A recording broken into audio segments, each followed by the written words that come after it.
Bom dia a todos, mais uma vez. Good morning, everyone. Bonjour à tous. Merci pour nous rejoindre maintenant à notre live, le deuxième épisode de Scout, intitulé Comment est-ce que vous pouvez faire la transition entre le basquetebol américain.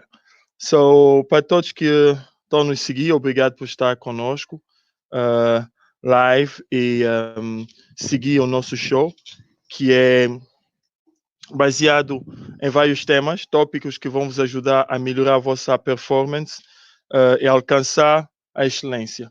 Hoje, o segundo episódio, que o título é como preparar a sua transição para o basquetebol americano, temos um convidado especial, que é um amigo meu, já fiz coisas com ele em Atlanta, ele tem um programa maravilhoso, é uma pessoa que gosta do desporto, que tem um conhecimento elevado sobre o desporto. O nome dele é Jeffrey Travis, ele tem um mestrado em desporto e avaliações desportivas. Sem mais tardar, eu vou lhe convidar para entrar. Yo, Jeff. Jeff? What's up, Victor? Great, brother. First of all, I want to congratulate you for your daughter Charlie that just born today. All blessing, God may bless her and give her a long life and bring you joy in your house. So I will do that now in Portuguese because we have Portuguese people and French people. They come up on the thing. Só quero dizer que o Charlie acabou de receber uma filha hoje, é uma bênção. Depois da Sexta-feira Santa, é uma bênção. Que Deus possa ricamente abençoar a casa dele, que ela tenha saúde, que seja uma catalisadora de bênção para a família dele. Para todo mundo, o meu convidado, o Jeff, acabou de receber uma filha. Donc, on est très content pour cela. So, Jeff, please, I do a little intro about you, but I really want you to do a little resume on, what you've been doing for all those days and, how you impact youth with your program. Hey, Osvaldo dos Santos, thanks for be there with us, Osvaldo. Thanks again. So it's on you, Jeff. Please give us a little, tips, hook on what you've been doing all this year and the big time that you are, because people in Africa don't know yet, what you've been doing all this time. Please, showtime. Yeah, man. Well, thanks again for having me on your platform. For all of you, my name is Jeff Tarver. Of course, I'm from Decatur, Georgia, here in the United States of America. My background is I played college basketball. I had the pleasure and privilege of coaching basketball as well. So essentially what I do is I take my knowledge and experience and I package it in a way to where I can mentor younger athletes. So we host a variety of programs that are very influential here in Georgia and also down in Brazil and hopefully one day as well and share the knowledge that we have.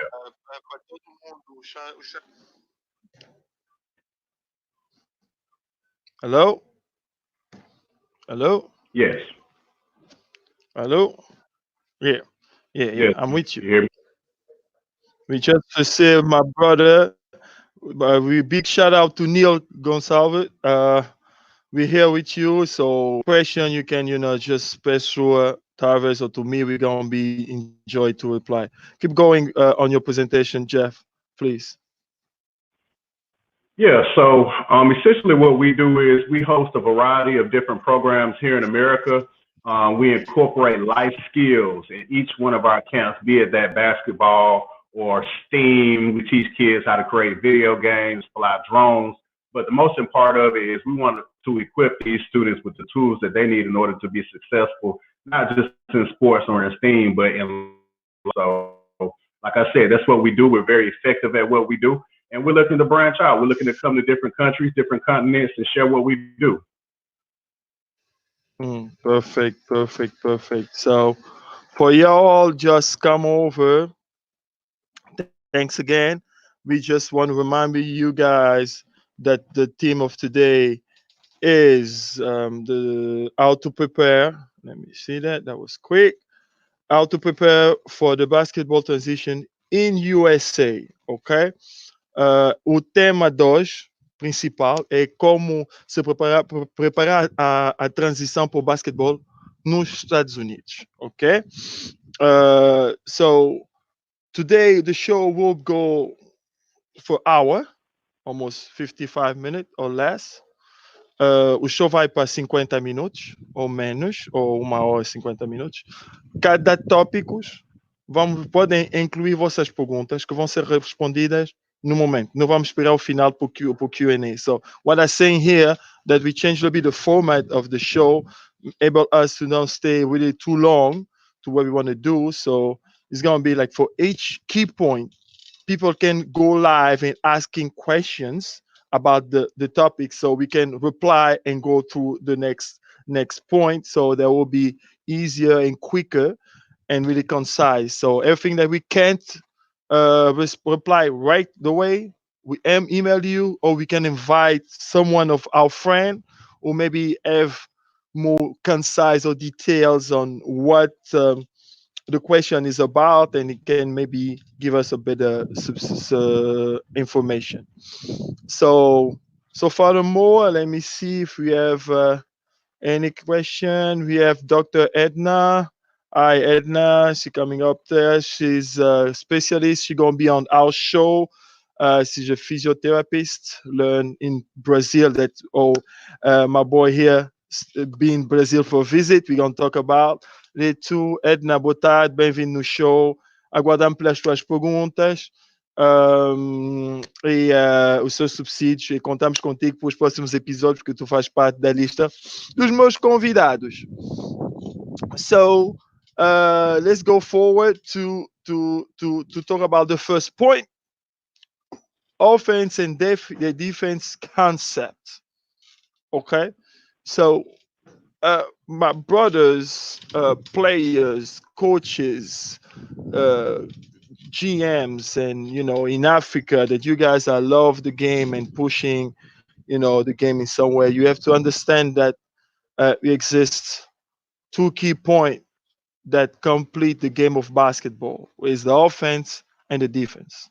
Okay, so understand that worldwide we have some concept that you must know to jump the competition to competition, level to level.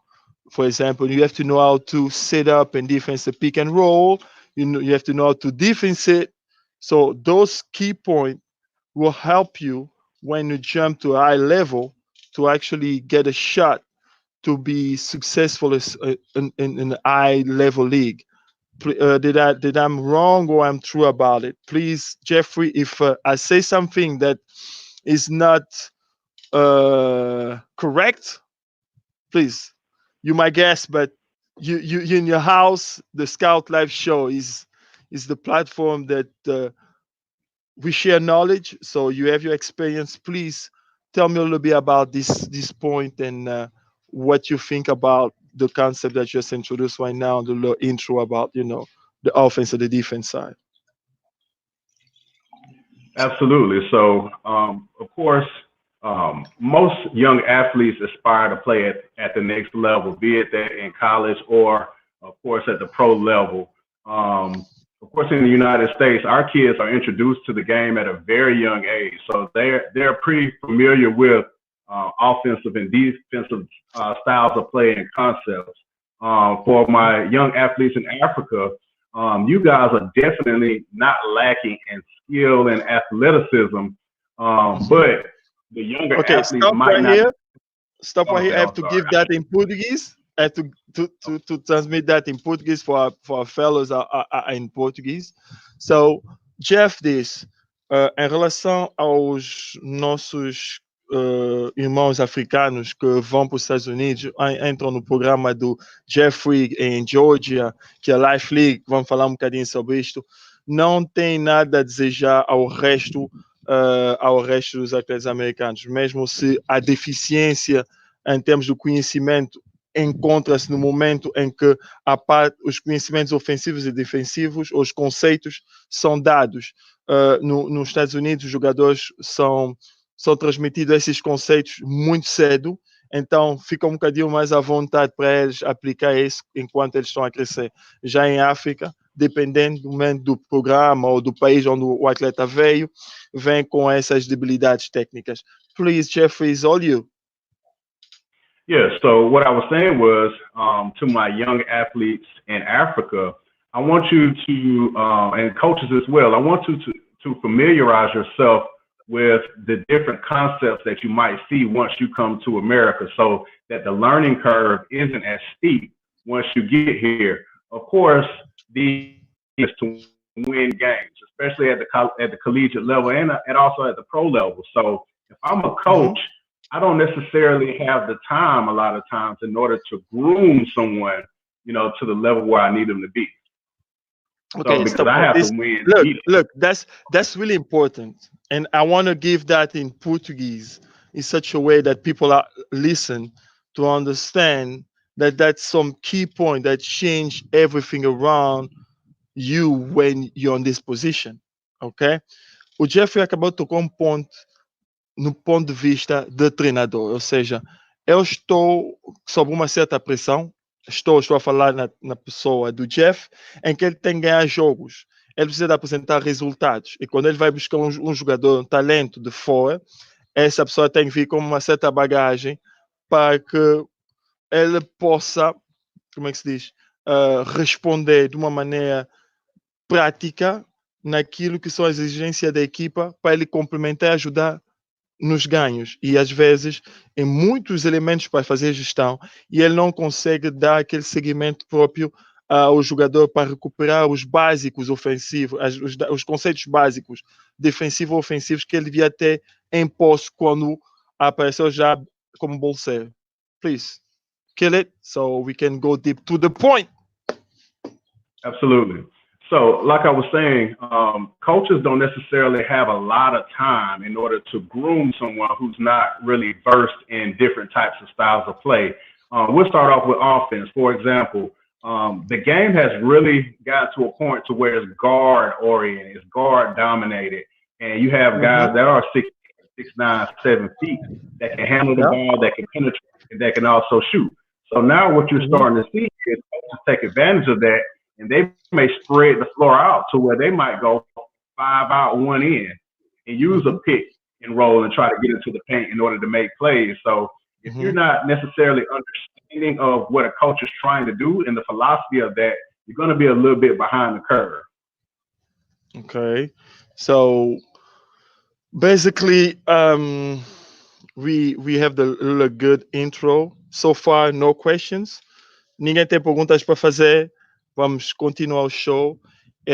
So I will pick the offense first point. I will explain a little bit shortly.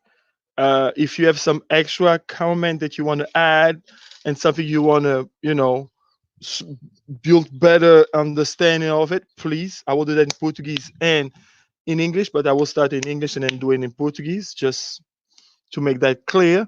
So the first point that you guys have to understand, coaches, players, when you dream about playing at high level, in offense, we talk about the offense. O primeiro ponto que tu tens que perceber e ter noções quando tu fala dos conceitos defensivos, quando tu queres chegar ao nível de esses níveis altos, é spread the floor, quer dizer, spread the offense, quer dizer, alargar a defesa. Ou seja, a defesa tem várias portas de entradas.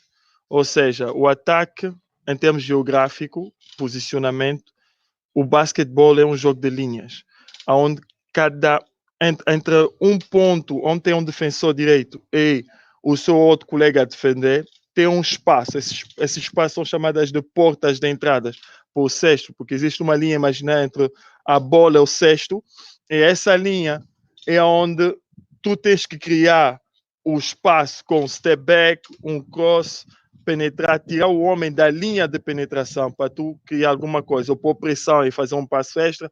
Então, tem que existir o espaço tempo, espaço, como o professor Vitorino Cunha sempre nos ensinou, desde muito miúdo, respeitar o espaço de cada um dos jogadores para criar oportunidades.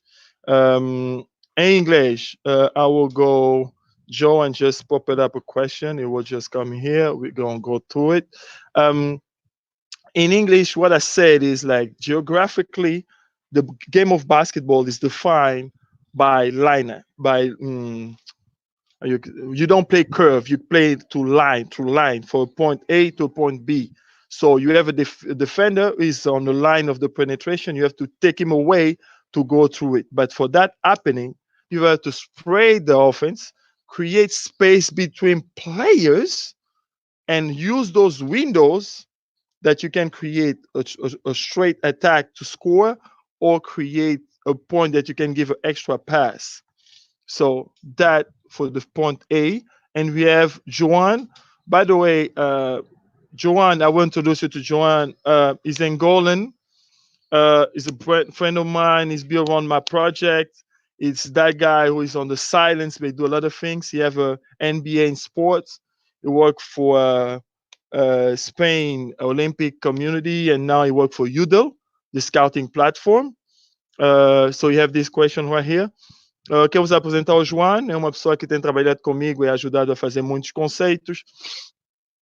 Tem um mestrado em gestão desportiva e ele trabalha em umas plataformas de rendimento de conteúdos, de vídeos, etc., em Espanha, nesse momento.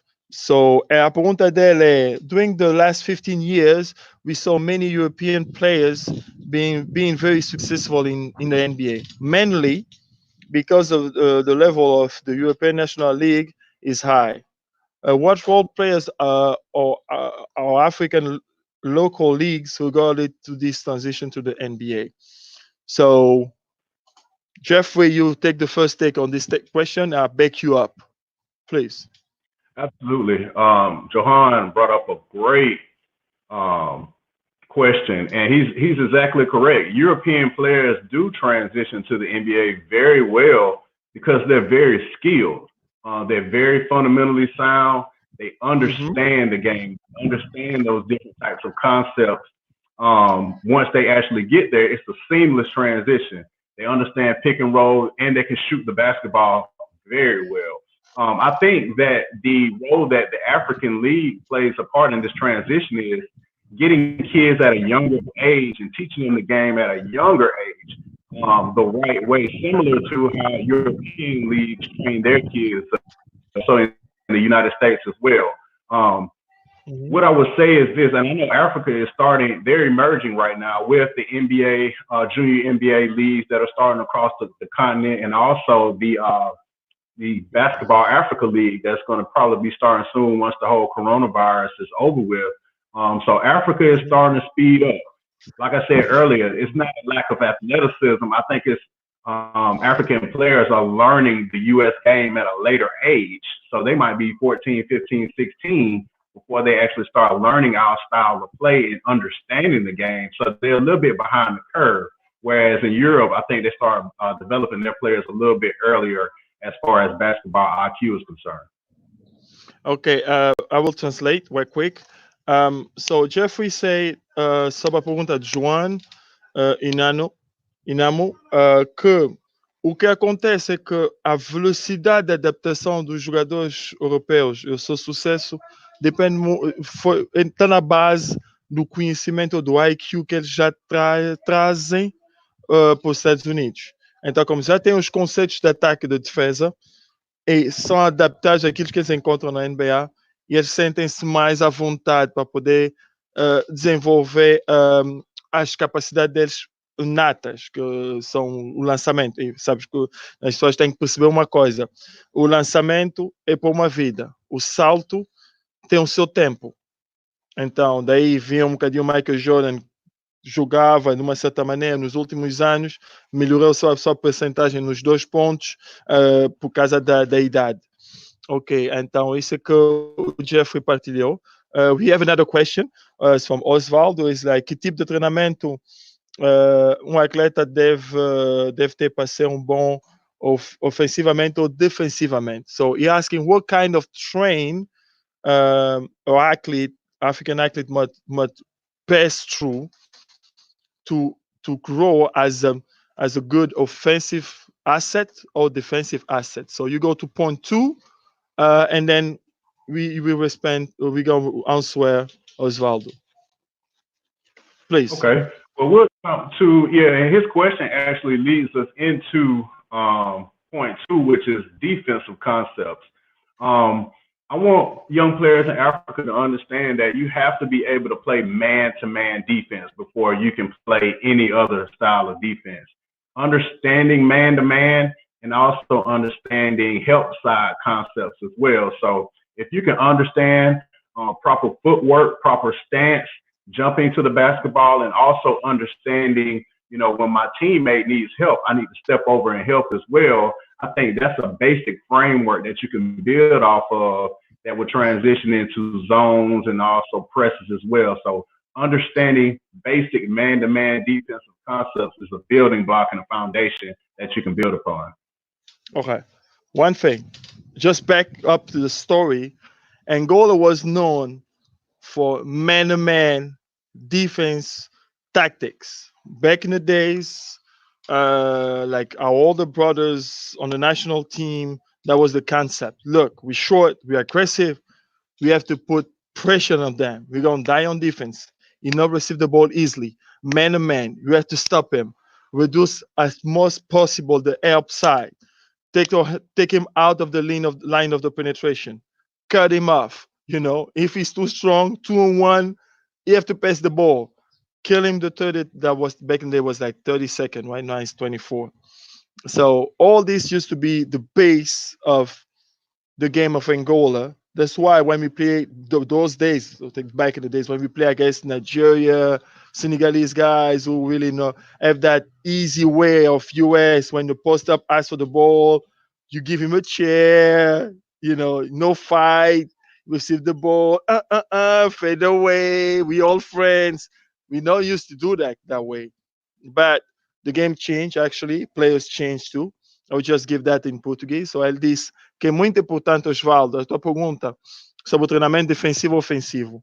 É muito importante os atletas, a partir dos escalões de formação, saberem defender um contra um. Ou seja, essa base é dada já desde a base, onde tu tens que ter a noção do que é preciso para tu atacar o cesto e o que é preciso para impedir, ou seja, a defesa não é bem, quando tu defende alguém em basquete ou em outro desporto, não é bem que tu vais parar o homem. Não, tu vais impedir que ele crie a linha de penetração entre a bola, ele e o cesto. Então, tens que desviar o máximo possível ele dessa linha para que as probabilidades dele marcar os 50 pontos sejam reduzidas. É por isso que estão a ver o LeBron James ter uma média de, 30 pontos por jogo.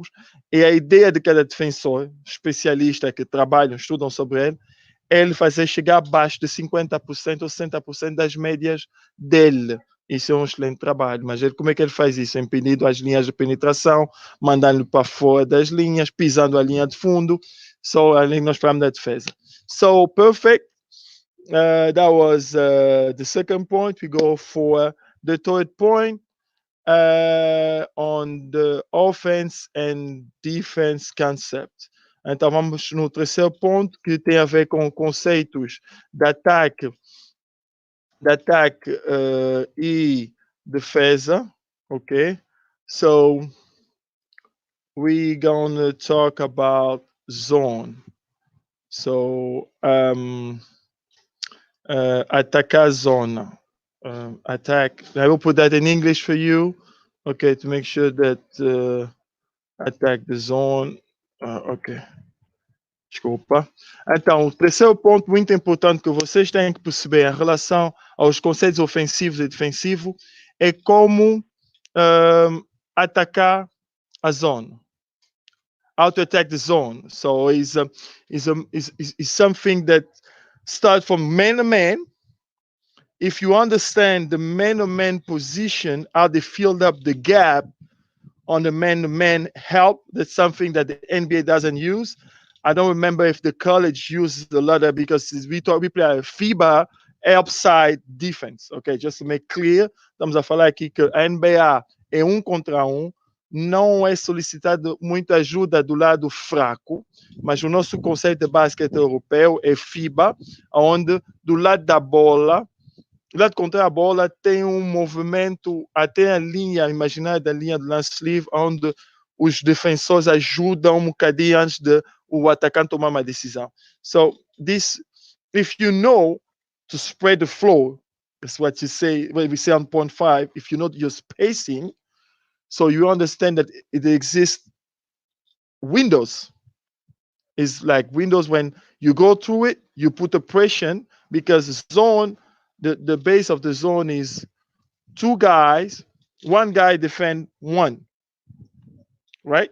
Like one defender can take two guys because he's putting between the lines and in helping enough for you to don't go to the basket and give you the shot sometimes, believing that you will shot 10, make 2. You know? So as an offensive position, you have to understand what kind of player they're playing with you. If you have a shooter, you don't want him to drive. You want to create a point of pressure that the guy help so you can kick to the shooter wide open, he can breathe and shoot and make it, because zone can be a dagger for him. You know, if you don't make your shoot, you don't get a rebound, yo, you done. Syracuse, Carmelo Anthony playing Syracuse is a college who plays zone the whole year, every time of zone. Those guys live and die on the zone. It doesn't matter. That's them concept. They won a lot of championship. Is a way to see the game. Yes, you know. Please tell me about a little bit about attacking the zone. Absolutely. So I think it's important to mention why, you know, teams go to a zone. And most times it's they don't believe the other team can shoot the basketball at a high enough percentage in order to beat them.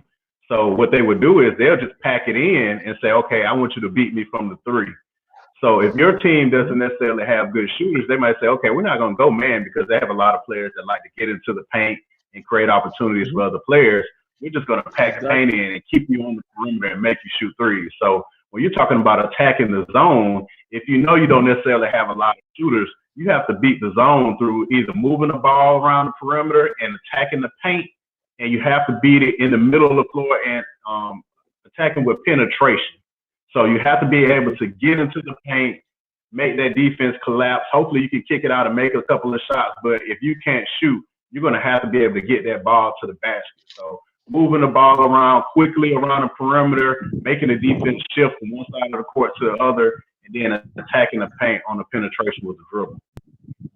Perfect. So, so far we still don't have another questions. We just saw Lillian Edwards just pop up right now. Hello, and welcome to the show. Did we ever answer Osvaldo's question? Yeah, Osvaldo. Yeah, please, Osvaldo, I got him back. Osvaldo. I don't remember we answered this question or not. Now he asking about I did, but a part of it you didn't. So he asking about what kind of training coach must perform to elevate the skills of offense and defense on a young player in Africa, basically. That's a great question, Osvaldo. I know a lot of times we do a lot of fundamental type drills as far as dribbling and passing and shooting and defensive slides and things of that nature. But what I would like to see more on the continent is putting players in positions that they will see in a game. So doing some pick and rolls and making players make decisions off of a pick and roll. Simulating some real game type stuff, situations to make players think, so that once they actually get into a game, they can already see. Stop right there. Stop. We have a point. You have a point. So, Jeff, Osvaldo, Jeff está a dizer que ele reconhece o talento africano, mas é preciso que a gente possa pôr os jogadores em situações de jogo, onde tem bloqueio na bola, aproveitando o bloqueio na bola, como é que ele reage sobre o bloqueio, se passa por cima, por baixo, essas coisas pequenininhas que definem a qualidade do seu ataque ou da sua defesa. Porque é como a lei da física, o ataque faz uma ação e a defesa reage. So I say it's like physics, right? The offense act and the defense react, basically. Keep going. I love it. Yeah, that was pretty much it.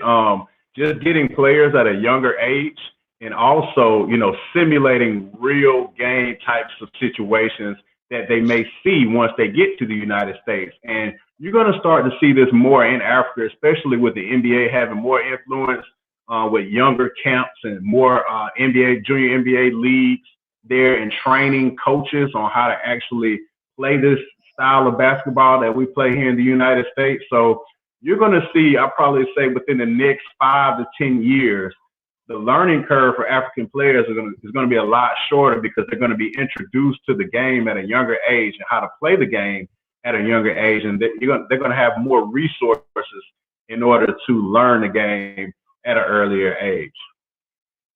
Okay. Perfect. So we go to you. It's going to be point 4, or it's going to be zone defense. So we still on our topic is the defense and offense concept. Ainda estamos no tópico do ataque e da defesa. Ok? E o Jeffrey, is on you, zone defense. Yeah, so I've already kind of mentioned the reasoning behind why coaches may want to go to a zone. They might not feel confident the other team can shoot the ball well enough in order to beat them. So it would be smart in order to pack your team into the paint or give a different look as opposed to just a regular man-to-man set. Some coaches just throw a zone out there just to throw off the offense. They might be used to being played man-to-man. You call a timeout, you change the defense to a zone. It's going to throw them off a little bit at first because they're used to playing man-to-man. So if you keep giving a team different looks, they have to adjust to those looks as opposed to getting into a groove and getting into a rhythm and a flow of offense to where they might be able to spread you out. Now I have to actually adjust in the middle of a game to a different defense that's being put before me. So it's all about personnel, understanding your opponent, what they can and cannot do, and putting something out there to make them adjust to what you're doing as opposed to you reacting to what they're doing on offense. Perfect. Então, ele disse, a ideia muitas vezes dos treinadores é fazer um misto das defesas entre homem a homem em zona para ver realmente o que a equipa adversa tem para oferecer, se são constantes nos lançamentos ou a força deles mesmo é só atacar o cesto. Então a zona, se consegues defender bem a zona, consegues parar a penetração, daí as noções de espaço que tem que ser aplicado ali. Então ter essa capacidade de receber ordens diferentes, de mudanças debaixo de uma pressão de jogo e cansaço e conseguir executar bem, também é uma qualidade muito requisitada dentro do jogo em si.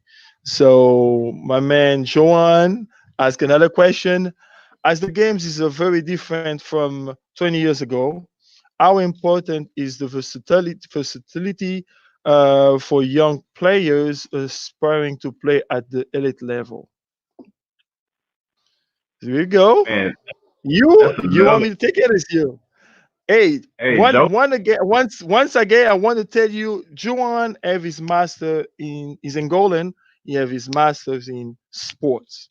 He work right now in a purchase and in a big company, or they do like scouting internationally, like the same that you guys use in NBA's the name forgot the name of this platform right now, but yeah, so he plays soccer, but he studies sport, and you have those doubts about those kind of things. So that's why we're having him, and it's a privilege to have him. He's a great guy. I will put you in contact. Okay, please shoot me. Yeah, that's a great question, Johan. It's very important because the game has changed to a more guard-oriented type of game. You don't really see too many traditional bigs anymore. Most bigs are more like stretch fours that can step out and shoot it, face the basket and shoot it, as opposed to scoring from the block. So it's very important for a young player to be versatile because now their stock increases because they can dribble, they can pass, they can shoot, they can defend. So if I'm a one-trick pony, or if I can only score within 5 feet of the basket, of course, my stock isn't going to be as high because I'm limited in my abilities. But you look at a player like Giannis who can do anything, and he's 7 feet tall. He just won the MVP of the league because he's almost unguardable. You can't put a smaller player on him because he can post you up. You put a bigger player on and he's going to go around. Similar to Kevin Durant. You know, these guys can do anything on the floor. So to all the young players, you know, the more versatile you are, the more money and the more marketable you're going to be to a college coach or NBA coach or overseas coach, period. I have to translate that in Portuguese for my boys.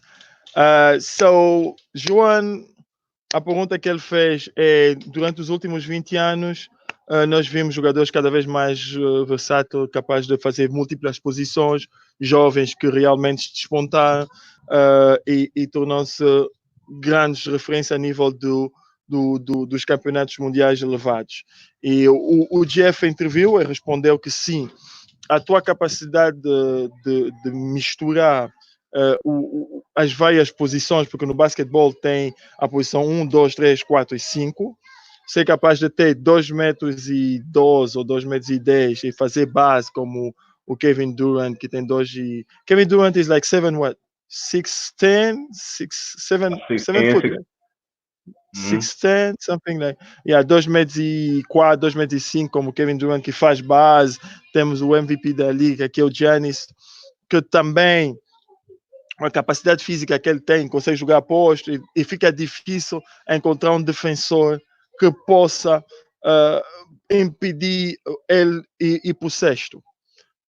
So a versatilidade é realmente hoje no basquetebol atual é uma coisa que os coaches, os recrutadores internacionais, não é só nos Estados Unidos, nas academias europeias, etc., estão procurando um jogador, alguém que possa ser principalmente na parte ofensa, ataque e defesa. Okay. Yep. So we good on that one? Yeah. We good on that one? Yeah. João, you satisfied with the answer or now? Now we have Osvaldo back in again or asking em que fase do jogo devemos optar para uma defesa de zona ou homem a homem? In which part of the game we have to take a shot to go play zone or man-to-man? I'm sorry, I don't really understand. What can you rephrase? Osvaldo asked, during a game, in which part of the game the coach must pick defense zone or man-to-man? I think it's important for coaches to know their opponent first. There might be a situation where scouting the opponent first. Absolutely. So if you know a team has a lot of good shooters, you might not want to go to a zone because they're going to shoot you out of the zone. You might want to go man-to-man and force them to kind of penetrate as opposed to standing out on the three-point line and shooting. If you know a team can't really shoot, you might want to start off, in a zone just to see how they're shooting that particular day. If they're not making shots, why get out of it, if it's working? So I think scouting is very important, knowing your opponent beforehand. And a lot of coaches here in America, they're very good at scouting other teams from youth basketball all the way up into, of course, the NBA. They scout at 5- and 6-year-old games now here in America, so they know their opponent. Stop. I have to share that. That's really important to understand, like to make sure that everybody are getting the point. É muito importante para a pergunta do Osvaldo que os treinadores tenham uma noção do que qual tipo de jogadores ou como é que a equipa adversa joga. Ali que as decisões são tomadas, de para a zona, homem a homem, independentemente da característica dos jogadores que estão em campos. Daí a importância da intervenção do scout. Para ter uma noção, nos Estados Unidos, até nos campeonatos de mini basket são feitos scouting sobre o posicionamento ou o rendimento das equipas que participam numa certa região. Porque os Estados Unidos são divididos assim, temos a região de Georgia, tens Texas, tens várias regiões, e eles jogam entre eles, a nível de cadetes, a nível das idades de college, e vão jogando. Mas eles já têm uma noção dos pontos fortes e dos pontos fracos dessas equipas. Daí o scouting é importante. Yep. Kill it? Yeah, that's it, man. Just knowing your opponent. Yeah. Perfect. That's pretty much it. So we go to what I got here. Let me see. Okay. Offensive role, understanding your strengths. So we're still on the topics about offense and defense concept. It's going to be last point we're going to touch about this, so we can jump to point 2 because time is going flying. So we have to masterpiece the time. So this point is going to be the last point on the first topic, or is offense and defense concept. So o tempo está a andar e nós vamos ter que aproveitar o tempo. Esse é o último ponto que vamos tocar sobre os conceitos defensivos e ofensivos. Estamos a falar sobre o papel do ataque e entender as valências que a sua equipa, ou a equipa em que está incorporado ou envolvida, tem. So as the last point for this topic, we're going together, okay, on that to make sure that we share the most clear, open view and different view of what this point can change, impact, the way. Stop, please. We have a master right here. Orlando Simões. He's a coach from Portugal. He won championship. I have a lot of respect from him. He just threw up a question here. Ainda existe coach como Buddy Knight, Bobby Knight, Indiana, Dean Smith, North Carolina. That the philosophy is to keep tem como filosofia o jogo é manter longos anos. So they still maintain the same philosophy about the game, and this gives them some great result, and people following those, because I know that Bobby Knight is out, is not coaching now, because I saw they do like something from him like 2 months ago or something like that, or 3 months ago. He's not coaching. He was a great coach too. Dean Smith, I don't know if he's still coaching, but yes, those guys impact the game and really change a lot of things. I don't know what you want to do, when you want to comment on it, because basically what he said is those old coaches impact the game in college level, and them way to feel and read the game still on this college until today with other coaches, but they'll keep that philosophy alive. So basically, this is what he said. And Coach Orlando, if you have time and you want to jump in on the conversation, I can send you a link to have you share your knowledge also about those points. It's going to be a great honor to have you, Coach Orlando. Just tell me if you want to jump in. We'll put you in on the conversation, please. Yeah, he brought up a great point. There have been coaches, throughout history that have had different offensive, defensive philosophies that carry on to this day. And good coaches, they can impose their will on a game just with their philosophy and concepts. Me personally, as a coach, I like physicality. I like because the game has gone to a finesse type of game to where they want to see a lot of points being scored. I'm old school. Yeah, I like our players to be dirty, dirty. Yeah. Yeah. You can impose your will on the game from the jump just due to your philosophy. So those coaches did that. Exactly. Of course. So thanks again, Coach Orlando. We have another question for Joanne. Joanne today is ready for you. Data and video are now keys key in the professional basketball? Yes. How important for African teams to embrace technology and analytics tools in order to improve the players and detect talents? Okay. That's a question, but I stop right quick to just repost to Coach Orlando. Thanks again. The show is open for you. If you want to jump now, if you want another day, or you will want a bigger space to explain and share what you think that African coach or players must to improve, the platform is open for you. I just want to remember something right quick, and I will say that in português first, so I will translate. O The Scout Life é um show que foi concebido em 2015. E dentro dos mentores que eu pedi orientações e conselhos sobre o projeto, o professor Orlando Simões fez parte dessa estrutura dos meus convidados iniciais, para eles perceberem que já isso não é uma coisa que eu fiz quarentena, não.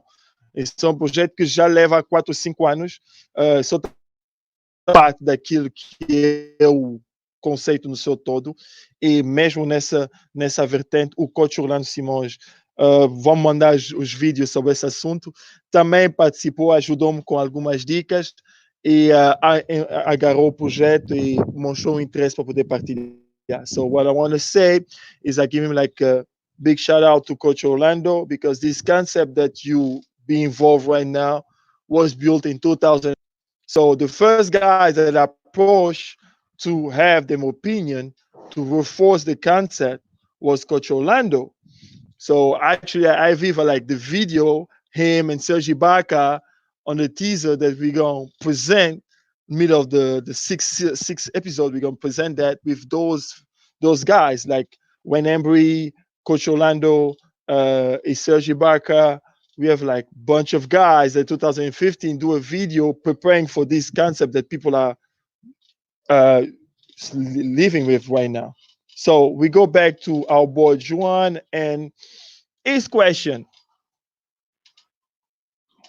So an data video can help how important it take place in the game of basketball, and how we can help African athletes to know to understand and impact the game. Because something I want to tell you, and something that I'm a guest to it, is like in Africa. I have to get some water. In Africa, coaches think that is is not quite of important to have a scouting report of our opponent. Data, video. We don't share videos about another team.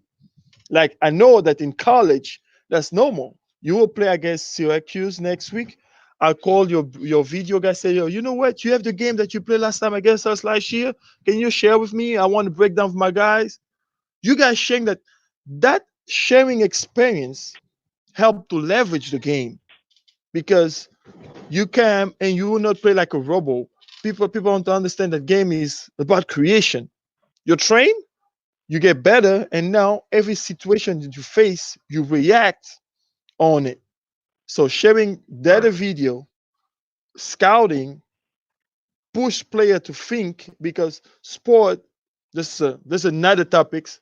Sport is not just for running and jumping.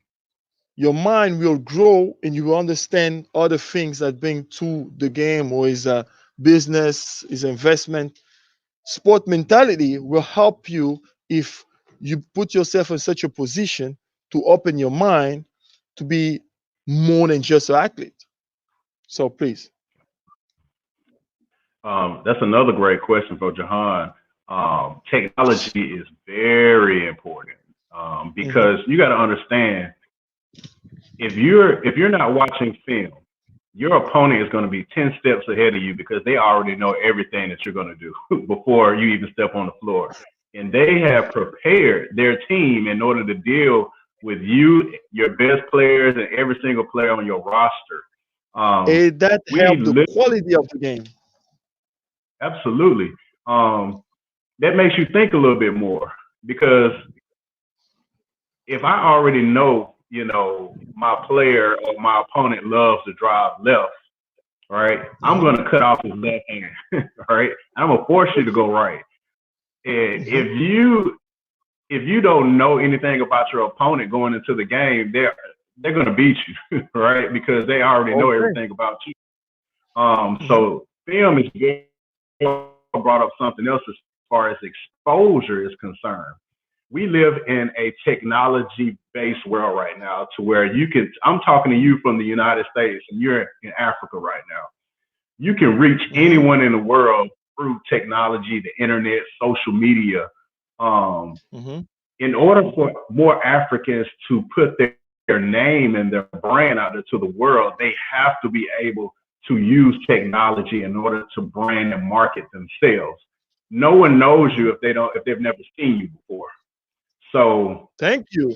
film these players, put these great highlight reels together, Mm-hmm. and promote them to the world because coaches want to win, and they don't care if it's a player from China or Africa or United States or Canada. They want the Mm-hmm. best players. But if I don't know you Exactly. have the best players, how can I recruit them? So analytics that as well. If I only shoot 10% from the 3-point line, I'm not going to respect you as a shooter. All right. But if I I will know play once you get zone. into the paint, That's Osvaldo. That's Osvaldo. Now that I know that you only have mm, 10% on the 3-point shoot, we gonna play a zone on mm, you. Because we will not right, let you come and beast you up down there driving all the time. We're gonna wait for you on the zone. You're like, okay, you big right, shoot now. You see? Okay. right. Please keep going. So that Mhm. plays into, film and analytics and understanding your opponent. If you don't know what they can do, you're already at a disadvantage. So technology is very important. I know a lot of players might not necessarily have the resources in order to invest in analytics or a good camera, but it's worth the investment because it's going to pay dividends down the road because you can market and brand yourself. And as a coach, now I can watch film on my opponent and prepare for them Mhm. before the game even starts. So it's very important because the game is so complex now that prepare 30 minutes before the game in order to beat your opponent. You're gonna lose, especially if it's a good team. So it's very important. Look, back in my old days, we used to watch like the whole game. Yo, you talk about like the whole game back again, like watching it. Now with tools and softwares, we have our partners. By the way, I want to give a big shout out to Insta Sport, which is a platform. We have a lot of videos breaking down, tool for scouting, creating report. Is that they're based in Russia?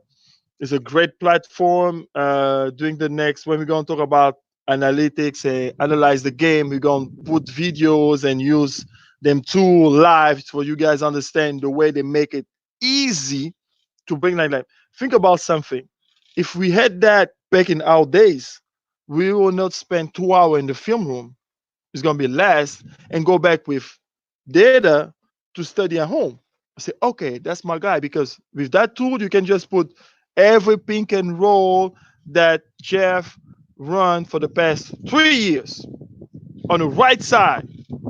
It will put you every single angles, every single place for the past 3 years, how you did and how you make it. So now as a defensive student, I will learn how to reduce your effectiveness on the pick and roll.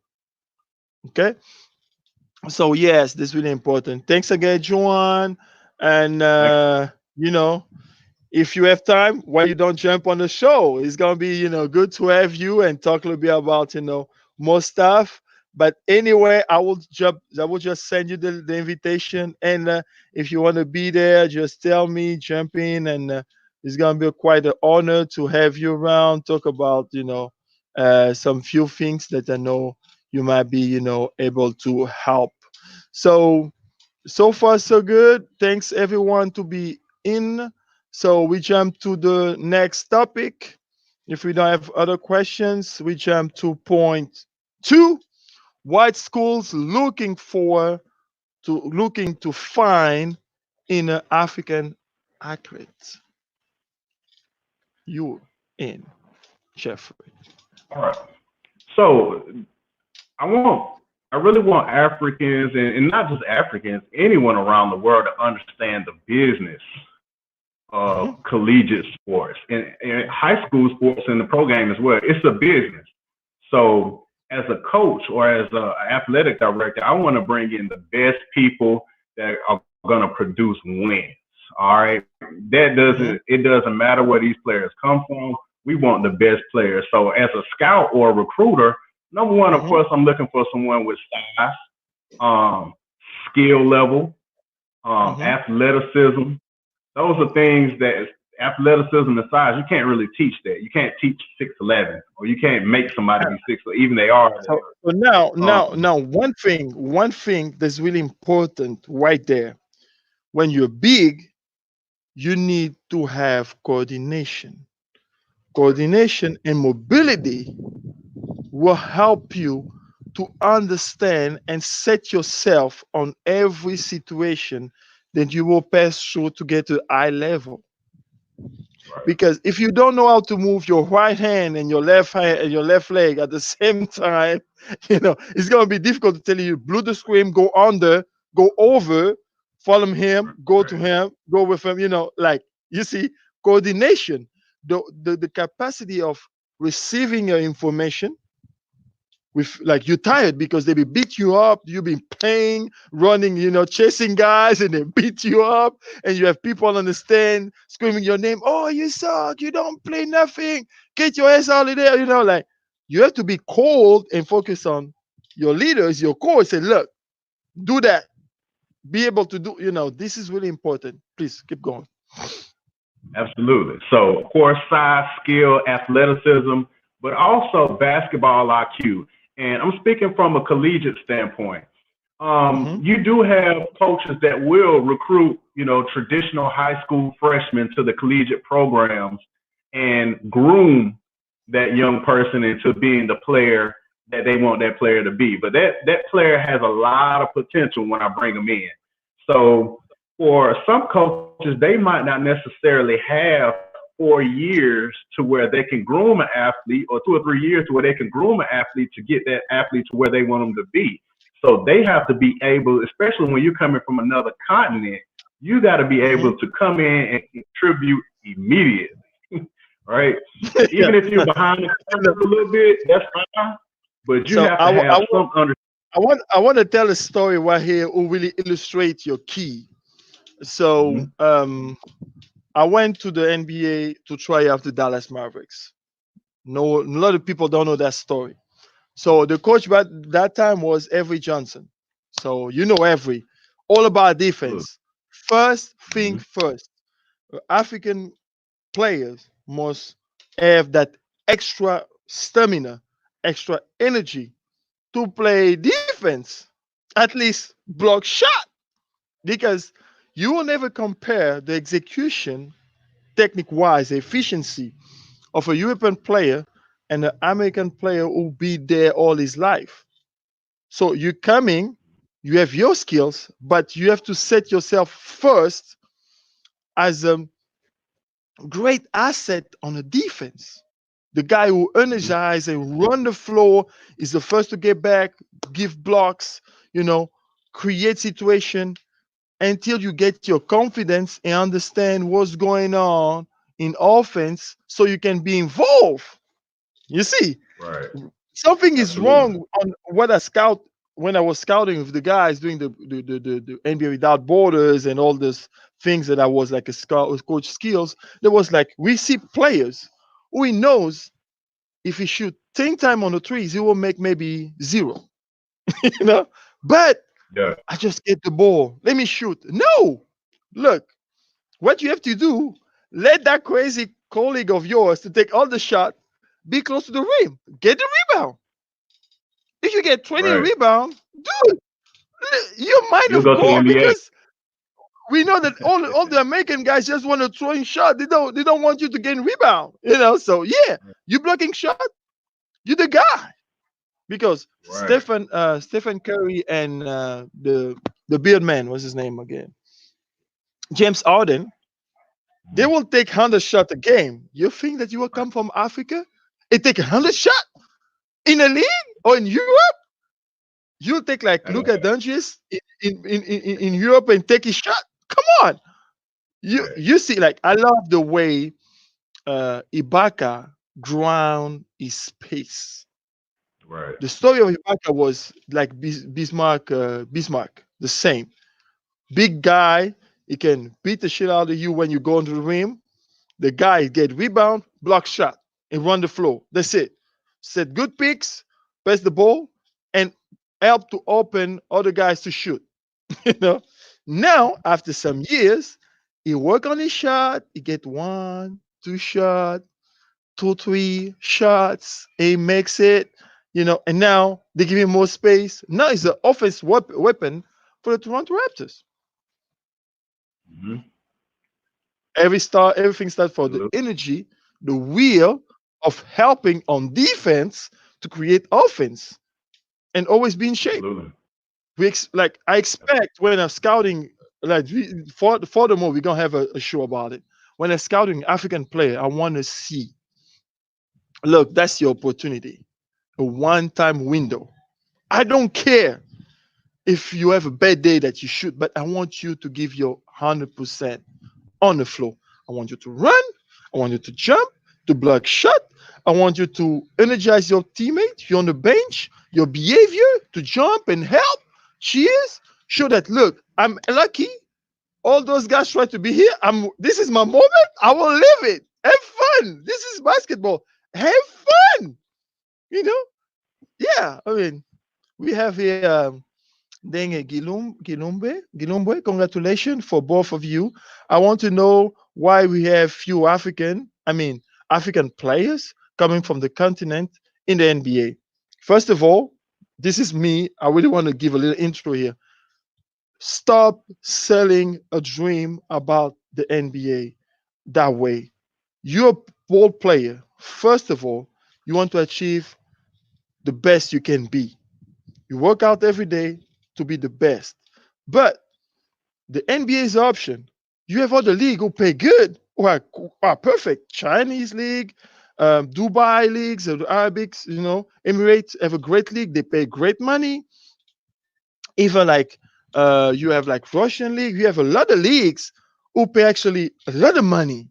You know, so people cannot just think that okay, I must play only in the NBA. If I don't make the NBA, no, you can make college, and from the college, leverage yourself and your skills to be able to play on another league. So I'm a little bit against people that think that NBA is life. So if you don't on league, we like, look, I play in Angola.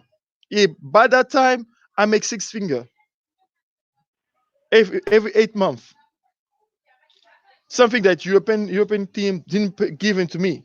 I was happy. Yeah, I was.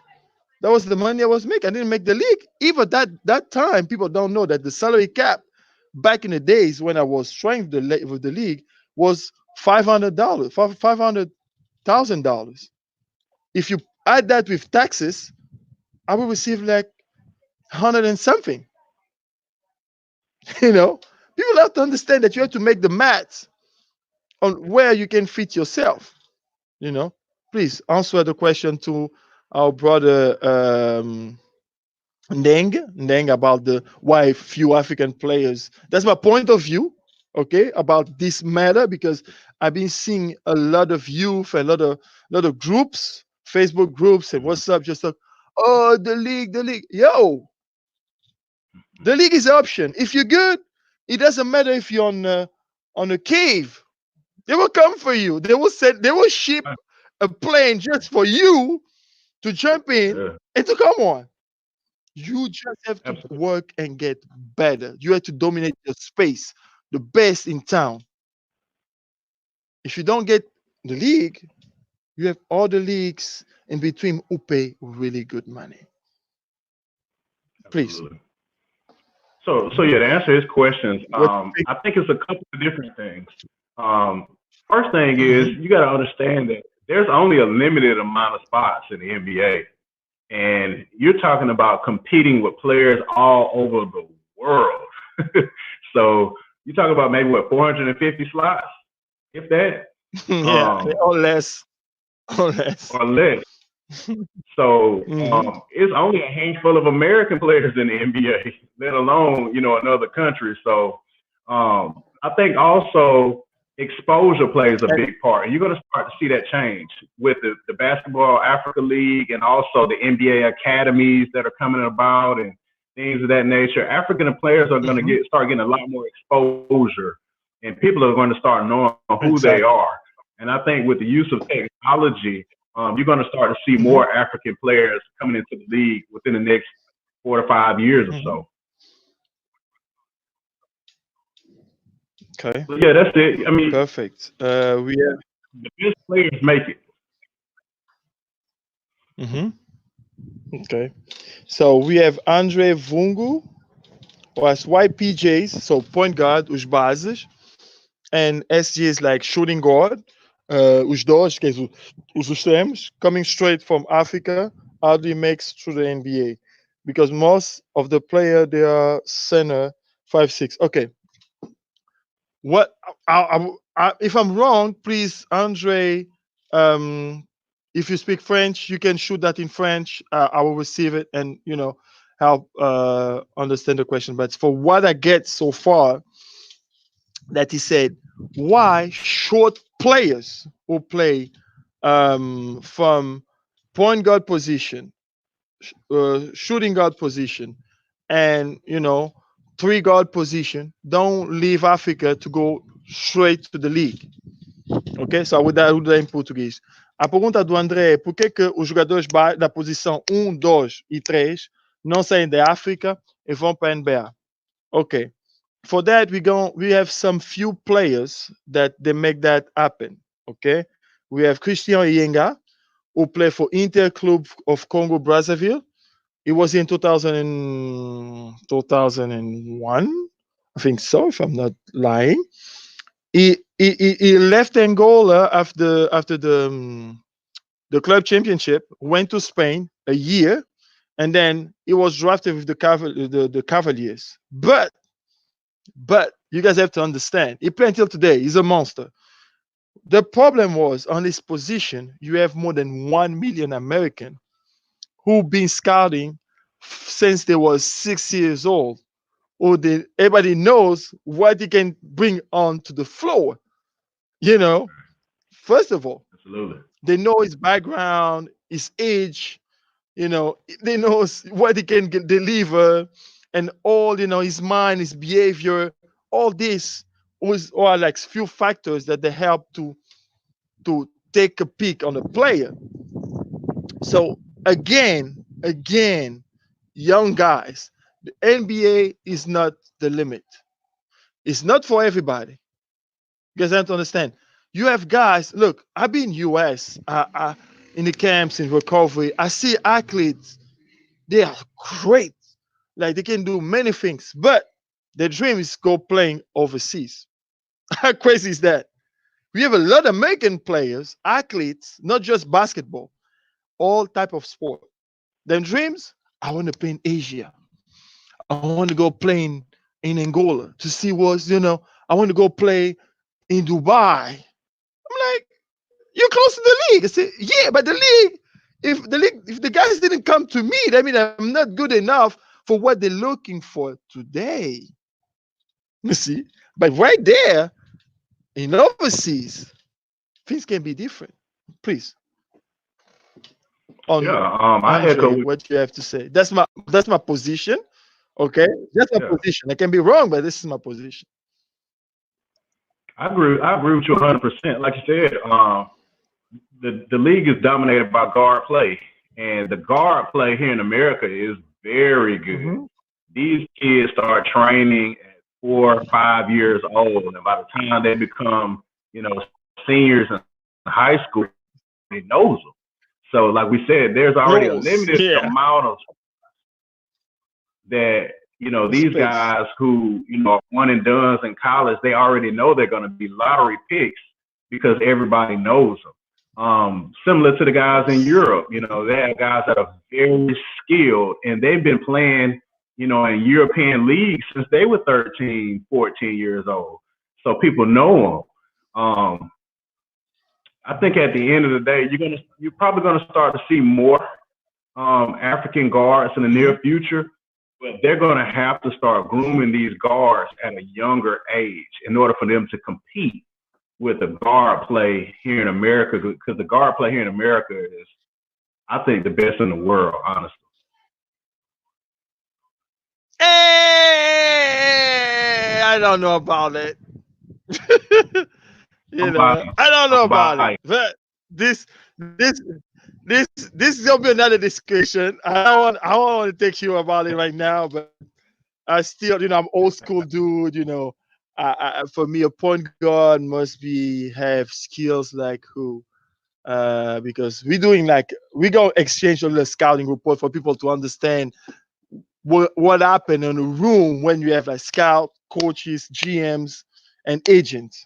You know, we on the room, we talk about the player. Say, oh, you know what, Victor Muzadi, okay, great. He's about 6'8", 6'7" on his good days, 6'8" on his bad days. Okay, great. What he can do? Oh, he can jump hard out of the floor. Great. Like who? Tracy McGrady. Oh, okay. He can shoot. Maybe. Okay, is that overview on the game? Yeah. What is his thing? He don't pass the ball. He attack the rim all the time like Iverson. You see? So what we're doing on the room as a scout, coach, and GM, when we talk about the player that will have a background, is this. It's like, look, he have this type of style of guy who already been in the league or in college basketball, who have these kind of skills and actually, you know, being successful. But beside this, he can do this, this, and that. Now you're coming from Africa, nobody knows you, you know. It's like, oh, you know what? Yeah, tell me, boss. I know player, you know, he live on the jungle somewhere in some caves or, you know, somewhere like they got no light, you know, and he's good. Okay, he's good like who? You have his, you know, you have his stats for the past 2 years. Oh, you know, Africa, we don't have those kind of things, man. I'm telling you, it's good because I see him play one time. You know, you see. But So hey, Vic, you might be right, but nobody knows who they are. Exactly. You know what I'm saying? Exposure. Exposure is big. Mm-hmm. You know, exposure. You know, and yeah, for like your boy Ndenga is like, oh yeah, point guard, American point guard, the best in the world. I have my opinion. I'm free to pick whatever I want. You guys cannot tell me to be at the same point of view. For me, nowhere. Best point guard in the world are European. You have Slovenian guys, you have Serbian, you know, I play against those guys.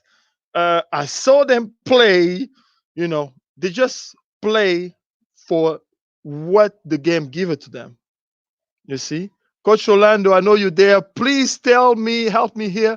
They say that you American point guard are the best in the world. Okay, okay, that's for you. That's not me. Please, that's you. Take it. Coach Orlando want to know something. Jeffrey, Okay. that's you. Okay, I'm reading the question now. Mm-hmm.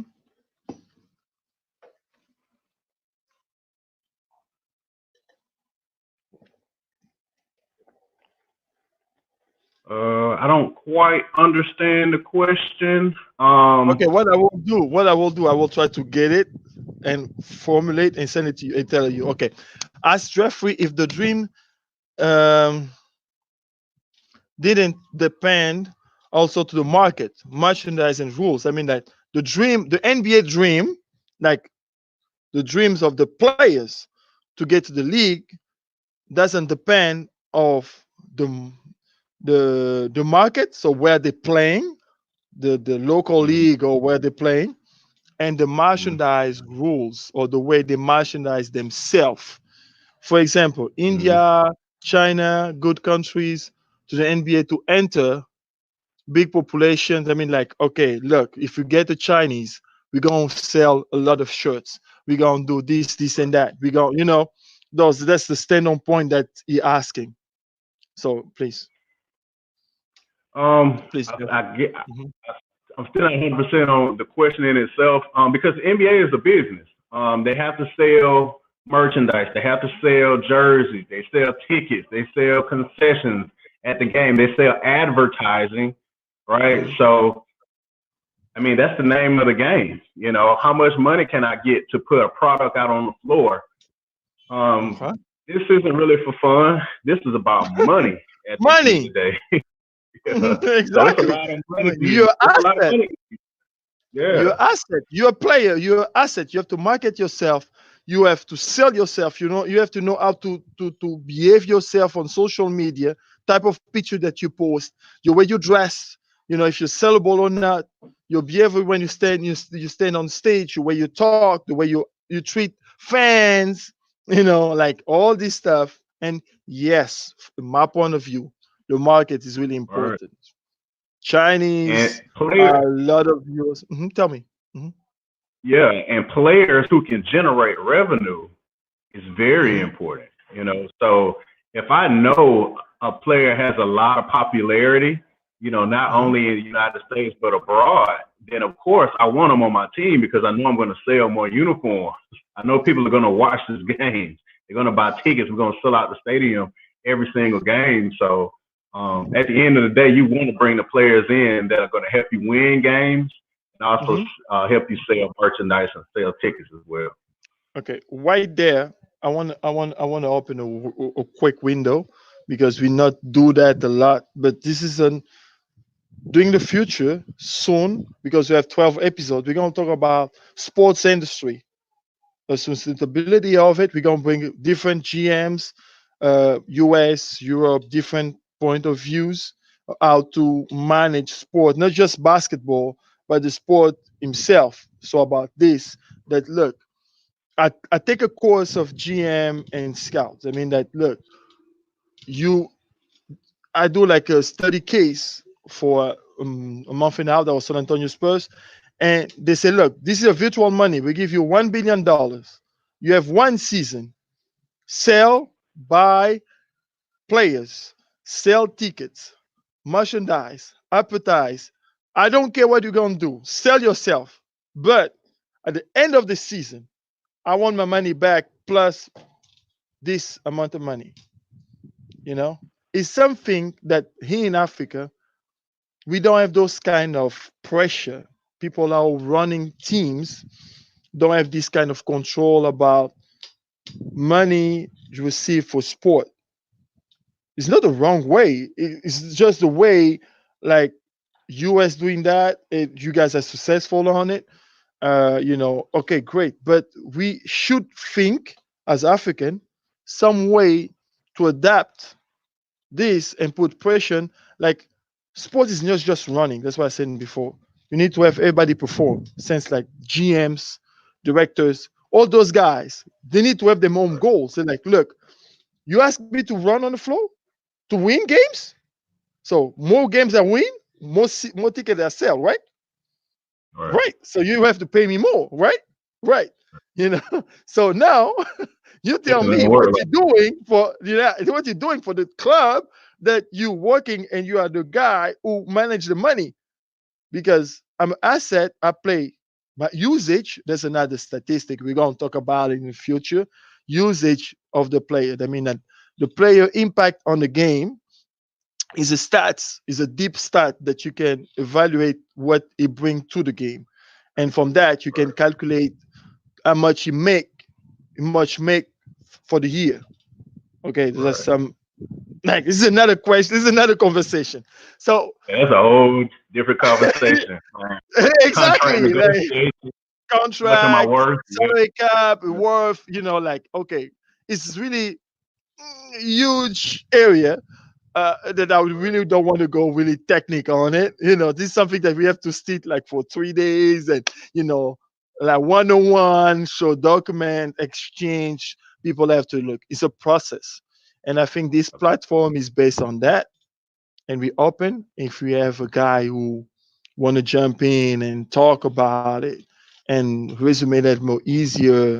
We open for that and appreciate all the questions. But I see our boy Juan ask something. In his opinion, the main focus will be strengthening our local African leagues and not just sending players to the NBA and college in US. Many European players rather play regularly in top teams in Europe than being a bench option in the league. Hopefully, the ball is the beginning of something great. Absolutely. So you take him, or you take him after you? Yeah, I agree with Jahan because, like Mhm. we said earlier, there's only a limited amount of spots in the NBA, and only the top top players in Africa are going to make it. Let's just be honest. Why not build Of course, something yeah. in Africa? All right, there's a lot of money in sports, so why not build where you are and have Mhm. players from the United States come there, or just take the pick of the litter in Africa and build your own sports infrastructure right there on your own continent, because the money is there and people want to watch good basketball. So if they can watch it in the United States, or if they can watch it in Africa or in Asia or Europe, people are going to watch good basketball, especially if the players are marketed correctly. People will watch. So why not build where you are and start an infrastructure and foundation there in Africa, which it seems like that's where the direction is going. And it's going to be exciting to see what Africa looks like basketball wise in the next 10 to 20 years. Yeah, of course. I just texting a coach right now that we maybe have him online. So that's the thing. People have to understand something. Every country, every continent, have his way to play the game. So as everybody think that NBA Dream is for everyone, this is wrong. It's for the cream of the cream. I love it. La crème de la crème, you know. This is, you know. So what happened is you can be a European star, African star. When you get to the US, your skills must be really like great, must be add science, explosion, and power. Because when you see a guy like Westbrook, is a monster. He can explode, pick, stop, jump, you know. Um, okay. It's a freak of He nature. can, yeah, freaking nature, you know, and add technique on it. So when you come European, you know, you don't use a lot of those kind of strength. The contact is not that elevate, you know, and blah blah blah. So now you're facing a problem because you play against guy in Europe who are really my intelligent. They play like with their mind and you know the way they think and stuff like that. Now you get to some such a point where you be like, okay, this is a man game. Yo, you come over here, I will bust you up. You know, you'll feel me. You'll feel my muscle because I be in the gym every day putting those things Yeah, on. You know, when I absolutely. left Africa and went to the league, the first thing, every Johnson and the coach said, you have to hit the gym. Always Grant all look at me and say, look, you're skinny, you have to hit the gym. I don't care what you can do on the floor. I want you to be built like a rock. If you want to take 82 games a year, I want to make sure that you look like a monster. You see? So Your body is this is built for that. your body. Exactly. Your body is your big investment. Mm-hmm. So you must invest on your body. Your body must be a rock, must be solid, and you have to take care of it. Because this is why they sell you. Because they'll be like, I will not sign a 3 years contract with a guy who have bad knees, you Right. know, because it's guaranteed contract. No, I would I want no, don't do that. to. Hmm. I want to say this Come, too, man. There's a lot of American players that wouldn't do well in a European league. of Let's be course, honest. Oh no! because the Finally! right, Exactly. right, the game is different. Like, I might not, I can run, jump, and I'm very athletic. But if they slow the game down and play in a half court set and start setting screens and backdoor cuts, you're gonna look lost out there. So, everyone has their own style of play, and if you're used to playing in a certain style, don't jump out of that pond and go somewhere else where it's gonna be foreign to you if you're not ready for that. Everybody has their own niche and strength. So if you're used to playing that style of play, it will probably be better to stay where you are because you're gonna lose money trying to go somewhere else, and it's not a good fit for Exactly. This is why I said, and people have to understand that, you know, um, playing the league is not the sky, because in both ways, every continent, like Australia basketball, ACB, ABC, is ABC or ACB, the Spanish league, you. I ACB, think it's ACB league, Croatian league, they have them way to play that you bring like a great athlete from US and is a bench player. That happened. Mhm. That Yeah. really happened because his mind was ready for the type of game that he learned since he's born. Now we bring him to a switch point and he can't find his rhythm. It's not that he's a Right. bad athlete. It's not because Right. like no, he have maybe problem with the teammates. He don't fit on the locker room. The coach doesn't understand the way you to use him because look, let's be real here. A player is a soldier.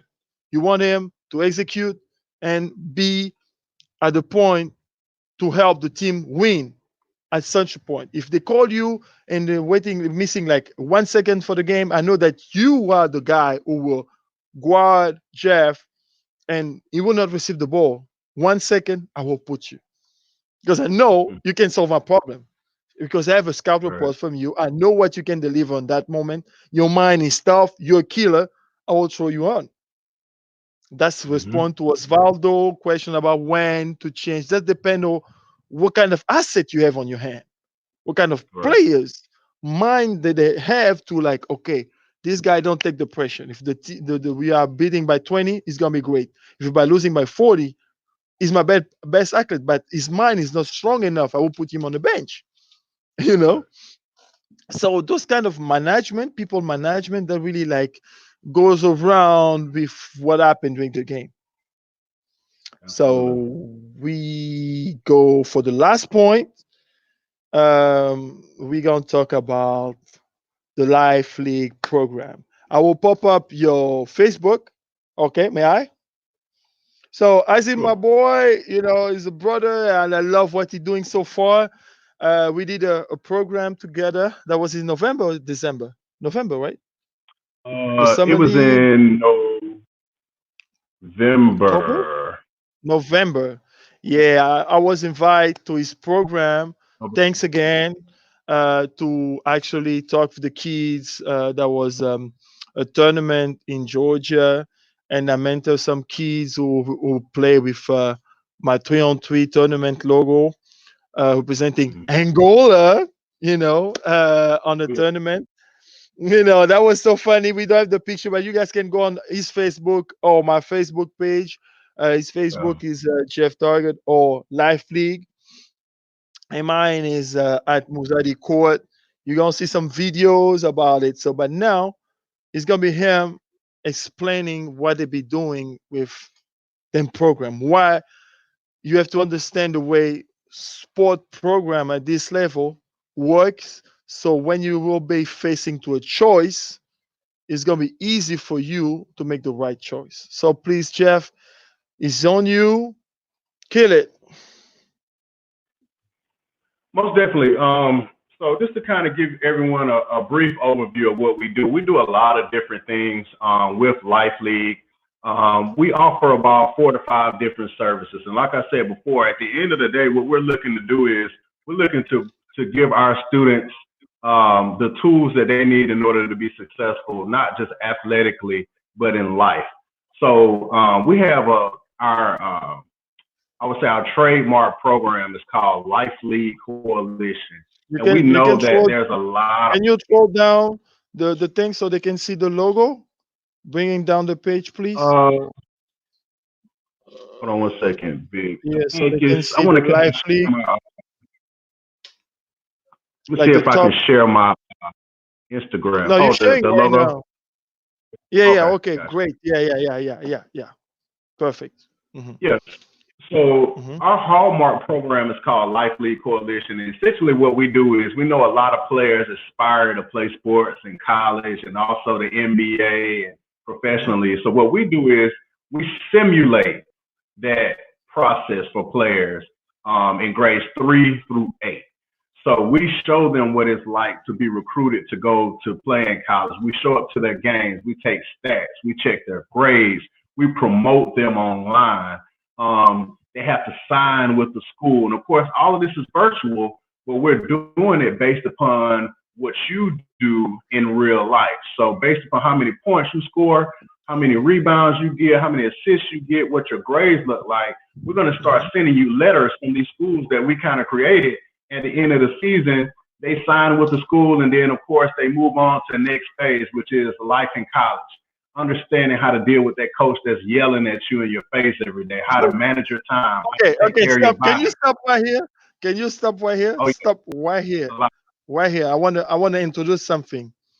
O Jeff falou de toda a pressão que o atleta tem, como suportar um treinador que grita em cima dele todo dia, para não toda hora blah blah blah blah. Because some coaches in Africa will tell you straight the point. They think that coaching is just yelling.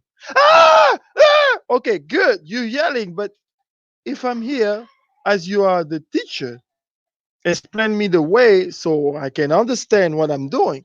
If you spend your time to yelling, so what do you want me to get from that? Okay, keep going. So Now, I yelling will is say not the this though, solution. Vic. Yeah. Mhm. That's one of the things I did want to say about players transitioning to the United States.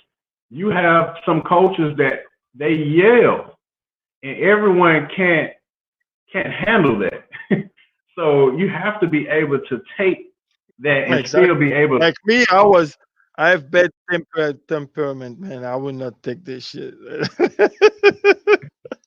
Yeah, but you have to be able to, and that should determine whether or not that school is a good fit for you. Because if you can't handle that style of coaching, you're gonna struggle because you can't Mhm. take people yelling in your face. And there's a lot of players here that can't really handle that style of coaching as well. But this is to jump back to Life League Coalition. That next phase, now they're getting letters from agents based upon their performance, saying, "Hey, you're projected to be a top pick in the NBA draft, or not the NBA draft, the league that we created, or you're a top pick in the European league or a Chinese league, or whatever the case may be." They sign with the agent. We tell them we have a whole online course where we teach them about how to choose an agent, how to pick a school. Like, we're giving these kids a lot of good information so that they can make informed decisions later on. The last phase of that program is they're going to get drafted to a professional team. And now you're talking about managing a contract. How are you going to spend your money? Endorsement deals. Mhm. What endorsement deals are? They're paying to use your likeness to sell a product. We have kids that we've done commercials for, just showing them how this business works. And of course, at the end of the day, you're preparing for retirement. So everything that these kids have done throughout the course of this program is preparing them for life after sports. So it's a great program. This is something that we're looking to bring to other countries. We're just getting started down in Brazil. Hopefully, we'll be able to bring it over to Africa, Europe, Asia, Australia, and the Caribbean as well. So other than Africa, that, we host Africa. a. Just one point. Is your program supposed to be with TMT, my tournament 3-on-3 this year in Angola, but COVID just changed it. It's supposed to be a surprise. You and some of your players were my guests for 2020, but we hope that next year or during the year we can have you guys here, and do some show and some conference that we can really like share what we know. Please keep going. Yeah, so at the end of the day, we want to provide that experience. We know that most of these players will not make it to the NBA. Just statistically speaking, they won't make it.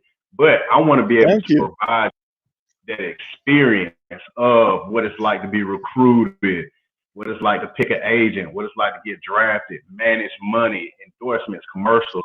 So it's a great program in order to expose kids to the reality of Mhm. life of playing sports at the highest levels. Other than that, we do a lot of sports camps, basketball camps, like I Mhm. said, STEAM camps. We teach kids how to build video games, code, all of those things. We have a travel ball organization as well, where I know you. we I know you groom. went to Brazil to learn that little ninja move. You know, like that. You know, that little samba on you. Absolutely. Um, Yeah, Capoeira. They call it Capoeira. And that started in capoeira. Africa, Angola. I believe it started in Angola, if I'm not mistaken. Capoeira. Yeah, Um, yeah, yeah, yeah. So, yeah, we're looking to take our program global. Of course, we took kids to Brazil last year. We want to be able to expose them to the African continent and also the other 6 continents as well, or the other 5 continents as well. So, at the end of the day, we want to be able to expose our kids to the global market, not just here in the United States. We want them to be able to compete against kids from South Africa, um, um, yeah. Angola, Senegal, Ghana, Nigeria, and then of course take them to other continents as well. So other than that, we do sports videography. We create professional highlight reels for players to expose them. We do consulting services where we help other organizations to help build their brand and host camps and things of that nature. So we're an all-around organization that does a lot of good things, man. I'm looking forward to working with you in Angola and anyone else who wants to partner on, on collaborating. Okay. No, this is amazing. The first time that we start talking, I see the all things that you've done, the services. I fill that up right here. So you guys do Lively coalitions. You do sport video recruitment. So I will explain that in Portuguese.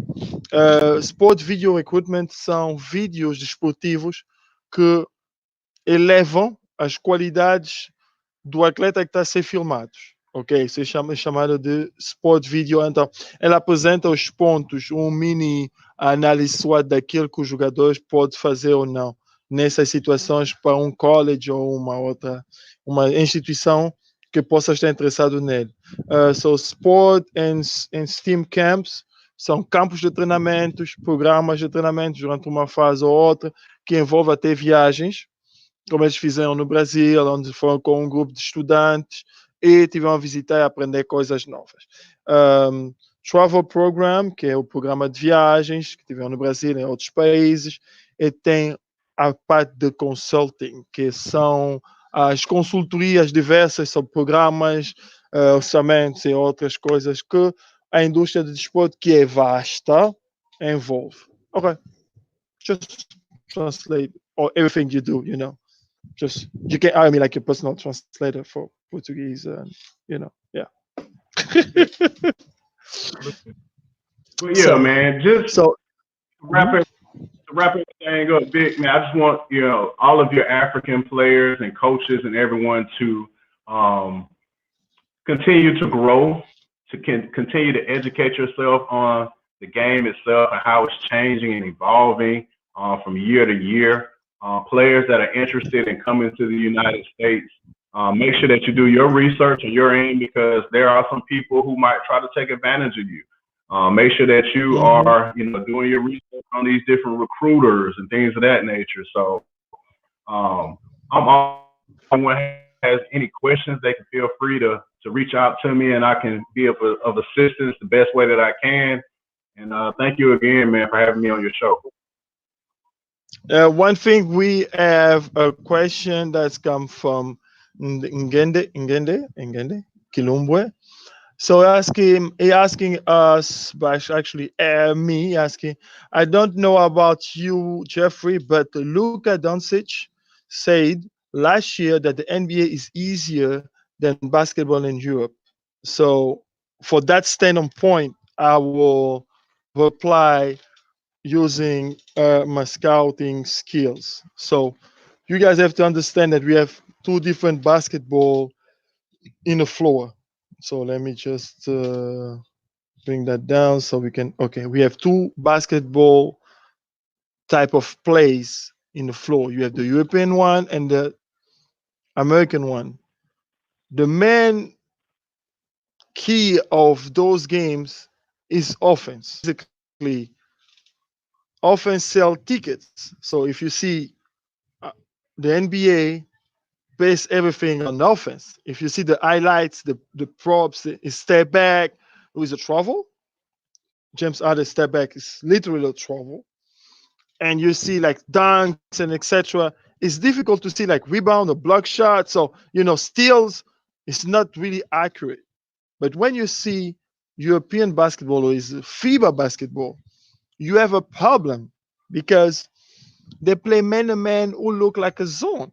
Because when you have the ball, look, I have the ball and want to go to the rim. When you look at it on the weak side, he understand that everybody shift to the ball. Now it's not just the 1-on-1, it's you against five, So that Absolutely. help you improve other way to understand and read the game that is so difficult every year, every day to pass through it. So when you go to the NBA, we're like, look, basically what the NBA rules are about the game is okay. Look, when you go to help, you help. You don't recover. you know, you help for Yeah. once. I don't want you to be halfway like a zone. No, that doesn't exist. Or you go or you stay. That's why sometimes it's Yeah. happened like one crossover is already downstairs and dunking. They were like, no help. It's difficult to help when the rules say you cannot put your feet under the rim because it's 3 seconds. But when it Right. is Europe, the guy living in there waiting for you. Oh, son, you put the ball there, I will go hit you. Like, you see, that's really different. That's why, on this point of view, I would say yes, Luca, for what he see in the Italian league and Serbian and those high level competition that he play with, on this side of the game is easier because when you go to pick and roll, you just have basically like four people involved. But when you play pick and roll in Europe, yo, everybody's shifting on the side of the ball. They're waiting like, yo, soon you come over, I will have a piece of you, you know. So this is what I think. Please give me your point of view, and we close it out because we overdo our time Yeah, we again. went over, man. Yeah. It's all right. But Mhm. the NBA is set up to score a lot of points, right? Fans want to see a lot of points being scored. They want to see dunks. You know, Dunks. Yeah. it's not a defensive league like it was 20 years ago when Jordan and the Bad Boys playing and stuff Boys. like that. So it's set up for guys to be able to get their shots off, right? It's a lot of pick and roll. It's a lot of one-on-one type of No hot help. dog No help. freestyle. Yeah. So when in Europe, you running off 5 or 6 screens and people are doing backdoor cuts and people are playing real hardcore defense. Let's be honest, there's not a lot of defense being played in the NBA. So you're gonna score a Yeah. lot of points, right? So yeah, I can see that it's a lot easier to play in the NBA than it would, especially if you're a scorer. You I mean, score. it's a freestyle game. So No. I can see So that absolutely. I want I want to give a little window and say, look, if you ever play in Europe, that's almost impossible right now, who score every night 35 or 45 points a game. Today, is in the league. It will Mm. score more than that. If you have a player, Mm. Iverson type, who play in Europe, a short guy or shooting guard who can score every night on this time of defense, more than 40 or 35 points a game, every single night is in the league and will score like 40 or more. Mm. Today's defense, not at the college level, not than I say in the league, because defense is different. It's different when you go to college. Yo, this is like, you know, players want to give views, so they will whoop up your arms. They will like play defense on you. They will. That's why Madness, March Madness was the player for Hmm. the college. People love it because it's like main games. As people, someone will die. This is like an opportunity Right. to show that I can do something. You know. Absolutely. Yeah, that's a really great question, and we hope that we give you the right feedback to understand the complexity of leagues, sports, and excellence, because that's the main goal of this show, to achieve excellence.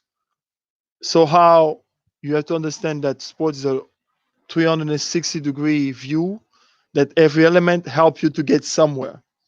Try just to be the best you can be, give your best, make a lot of friends. Like me, I have a lot of friends, guys who are famous and do a lot of things, and use it when you'll be done. I mean, all this knowledge, you know, give that back, you know, and uh, and be an example for your community, uh, and try always to give your best on everything you do.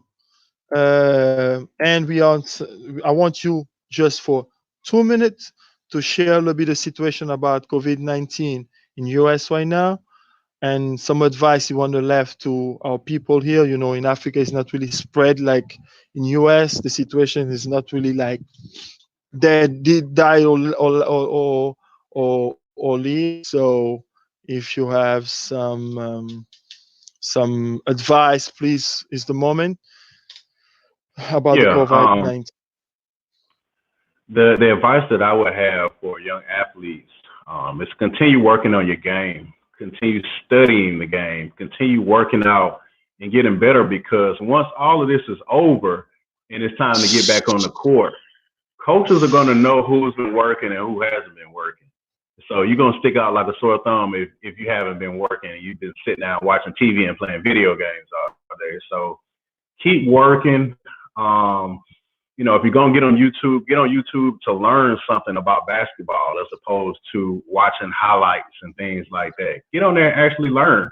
What we're talking about when we say help side defense or penetrating the Yes. zone or spread offense. So keep working on your craft, keep getting better, so that once this pandemic is over with, you're ready to just jump back on the floor and make something happen. Okay. Now, perfect. So, stay home, fica em casa durante esse tempo e tenta aprender algo novo.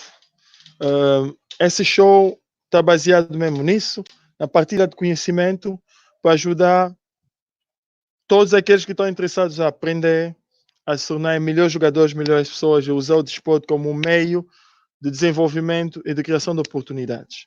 Depois dessa fase da quarentena, vão ser avaliados, seus treinadores vão interagir com vocês e ali vai definir muito se o que vai ser o vosso amanhã naquilo que é os vossos sonhos. Tem que entender que há realmente valências e diferenças entre a NBA, jogar na Europa, jogar na China, jogar nos Emirados Árabes Unidos, enfim. Mas a parte mais importante és tu. Tu como instrumento, tu como treinador, tu como GM ou diretor de uma equipa. Tu queres sempre o melhor para aquilo que tu representas. E nós temos que zelar para isso. África, juntos podemos chegar em coisas melhores. So, Jeffrey, thanks again. Again, congratulations for your daughter today. God may bless her again. And I hope you bring her over to see the motherland, get some sun. And, when all this will be past, we're going to have a great honor to receive you. Angolans are known as great country to receive people, and I will take you around to see, and get involved with clubs, coach, and try to share some new ways to teach the game, and actually share what you'll be doing for all this year. We're always together, and we for sure I will have you again on the show. And thanks for everything, guys. For everybody who was involved in watching the show. The next rendezvous will be on the 28th. We have a lot of surprises, new guests, new conversations, and always focus on improving and give you guys the tools to pursue your excellence. So thanks again. Have a good one. Thank Good weekend. I don't have to tell you guys that no parties. I was just watching Stay movies. home. Stay home. Stay Okay, home. man. Have a good All right. one. Thank you again, Vic, man. And oh, I forgot one thing for our sponsor who is Ekwanzaja, Bankubai, Bial Pharmaceutical, Iango Build. Thanks again for supporting the 3 on 3 and this platform we just launched this year with the Scout, and hope that it will come a great support for African. And see you guys next week. Peace.